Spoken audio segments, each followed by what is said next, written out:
আসসালামু আলাইকুম। গতকাল শুভ নববর্ষ গিয়েছে। হঠাৎ করে আমার বোন জামাই এসে দুপুরে হাজির। দুপুরে খাওয়া দাওয়া করে আমরা অনাকাঙ্ক্ষিতভাবে প্ল্যান ছাড়াই ঘুরতে বের হয়েছিলাম।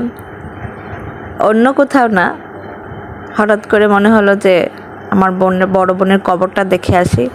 আমার বড় বোন মারা গিয়েছে, প্রায় 5টা বছর হয়ে যাচ্ছে।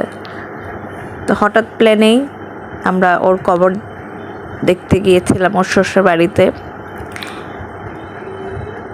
তারপরে ওদিক দিয়ে ঘুরে প্ল্যান ছিল খাওয়া দাওয়া করে আসবো। পার্কিং পাইনি দেখে কোনো রেস্টুরেন্টে আমরা বসতে পারিনি। তো শহরের বাহিরে একটা হোটেল আছে, আমার বোনেরা আগে খেয়েছিল, আমি খাইনি। চালের রুটি আর গরুর গোস্তটা নাকি খুব মজা ওখানে, যেটা শুনেছিলাম আমি আগে। 2-3টা গরু প্রতিদিন ওদের জবাই হয়।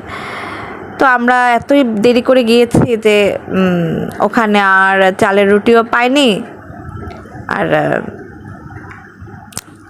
গোস্তটাও আমার কাছে একদম ভালো লাগে না, একদম মানে না পারতে খেয়েছি আমি।